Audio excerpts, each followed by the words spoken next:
सभी विद्यार्थियों को मेरा नमस्कार। मैं आपका हिंदी अध्यापक जसबीर कुमार। जैसा कि आप सभी जानते हैं कि पिछली वीडियो में हमने जो हमारा क्षितिज भाग 1 का गद्यखंड का अध्याय था, 2 बैलों की कथा, उसके अभ्यास के प्रश्न उत्तर किए थे। इस वीडियो में आज हम जो परीक्षाोपयोगी प्रश्नों के उत्तर हैं उनको करेंगे। तो देखिए, आरंभ करते हैं। 2 बैलों की कथा नामक कहानी का उद्देश्य लिखिए। 2 बैलों की कथा शीर्षक कहानी एक सुउद्देश्य रचना है, उद्देश्य से परिपूर्ण। इस कहानी में लेखक ने कृषक होता है किसान, समाज एवं पशुओं के भावात्मक संबंधों का वर्णन किया है। कहानी में बताया गया है कि स्वतंत्रता सरलता आसानी से प्राप्त नहीं हो सकती, इसलिए बार बार किया जाता है। स्वामी के प्रति वफादारी निभाने का वर्णन करना कहानी का प्रमुख लक्ष्य है। कहानीकार का सच्ची मित्रता पर प्रकाश डालना भी एक उद्देश्य है। एक सच्चा मित्र ही सुख दुख में साथ देता है। आत्मरक्षा के लिए सदैव संघर्ष करना चाहिए, एकता में सदा बल है। इस सर्वविदित सत्य को दर्शाना भी कहानी का मूल उद्देश्य है। 2 बैलों की कथा कहानी के अनुसार बताइए कि आज संसार में किन लोगों की दुर्दशा हो रही है और क्यों। 2 बैलों की कथा नामक कहानी बताया गया है कि आज सीधे साधे व साधारण लोगों की दुर्दशा हो रही है। संसार में सरलता, सीधापन, सहनशीलता आदि गुणों का कोई महत्व नहीं रह गया है। सरलता को मूर्खता, सहनशीलता को डरपोक होना समझा जाता है। आज इन्हीं गुणों के कारण व्यक्ति का शोषण होता है।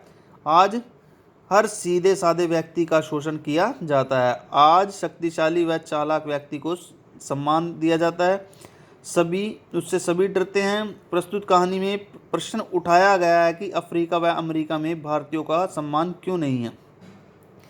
स्वयं ही इसका उत्तर देते उसने कहा कि क्योंकि वे सीधे साधे और परिश्रमी हैं, वे चोट खाकर भी सब कुछ सहन कर जाते हैं। इसके विपरीत जापान ने युद्ध में अपनी शक्ति का प्रदर्शन करके दुनिया में अपना सम्मान अर्जित कर लिया है। प्रश्न नंबर 3, हीरा और मोती सच्चे मित्रों के आदर्श हैं कैसे। सच्चे मित्र एक दूसरे पर पूरा विश्वास करते हैं, वे एक दूसरे के लिए त्याग भी करते हैं और एक साथ खाते पीते भी हैं। ये सभी गुण हीरा और मोती दोनों बैलों में भी देखे जा सकते हैं। हीरा और मोती एक दूसरे से प्यार करते हैं, एक दूसरे को चाट चूम कर सूंघ कर अपने प्यार का प्रदर्शन करते हैं। वे आपस में कोल क्रीड़ा कहते हैं खेल को, शरारत आदि भी करते हैं। हीरा मोती गहरे मित्र हैं, वे इकट्ठे खाते पीते खेलते हुए एक दूसरे से सींग भिड़ाते हैं। वे एक दूसरे को संकट से बचाने के लिए अपनी जान खतरे में डाल देते हैं। इससे पता चलता है कि हीरा मोती बैल होते हुए भी सच्चे मित्रों के आदर्श हैं। प्रस्तुत कहानी के आधार पर मोती के चरित्र पर प्रकाश डालिए। कहानी में मोती एक बैल है, वह कुछ गर्म स्वभाव वाला है, वह स्वामी भक्त है, वह अन्याय करने वालों का विरोध करता है। झुरी का साला गया जब उनके प्रति अन्याय एवं अत्याचार करता है तो मोती उसका हल जुआ लेकर भाग जाता है। मोती कहता भी है कि मुझे मारेगा तो उठाकर पटक दूंगा। जब गया उसका अपमान करता है और मारता है तो वह हीरा से कहता है कि एकाध को सींगों पर उठाकर फेंक दूंगा। इस प्रकार वह दड़ियल कसाई को भी सींग दिखाकर गांव से भगा देता है, किंतु वह दुखियों के प्रति दया का भाव भी रखता है। वह गया की बेटी तथा कांजी होश में फंसे हुए जानवरों के प्रति दया दिखाता है। हीरा एक धैर्यशील एवं अहिंसक प्राणी है। पठित कहानी के आधार पर सिद्ध कीजिए। कहानी को पढ़कर लगता है कि हीरा गांधीवादी विचारधारा का समर्थक है। वह मुसीबत के समय धैर्य बनाए रखता है। उसे पता है कि धैर्य खो देने से काम बिगड़ जाता है। वह कदम कदम पर अपने मित्र मोती को भी धैर्य से काम लेने का परामर्श देता है। जब गया बैलों को गाड़ी में जोत कर ले जा रहा था तो मोती ने 2 बार गया को गाड़ी सहित सड़क की खाई में गिराना चाहा, किंतु हीरा ने उसे संभाल लिया।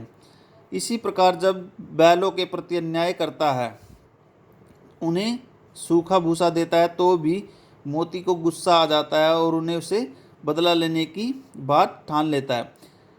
वह उसे मार गिराना चाहता है। उस समय हीरा ने ही उसे रोक लिया था। गया की पत्नी को भी मोती सबक सिखाना चाहता था, किंतु हीरा ने कहा कि स्त्री जाति पर हाथ उठाना या सींग चलाना मना है।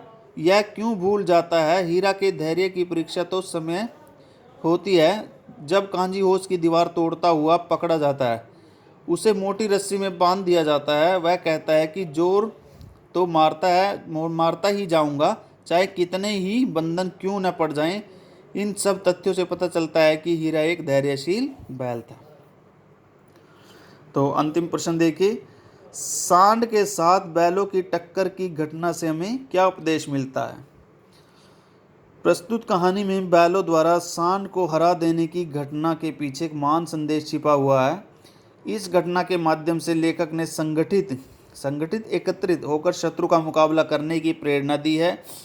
उसने बताया कि जिस प्रकार हीरा और मोती दो बैल शक्तिशाली सांड को मार भगाते हैं, उसी प्रकार भारतीय भी आपसी मतभेद को त्याग कर एकजुट होकर अंग्रेजों को देश से बाहर कर सकते हैं। अतः लेखक ने एकता में बल नीति वाक्य को भी इस घटना के माध्यम से सिद्ध करने का सफल प्रयास किया। तो ये परीक्षा उपयोगी जो 6 प्रश्नों के उत्तर थे इस वीडियो में किए हैं। धन्यवाद।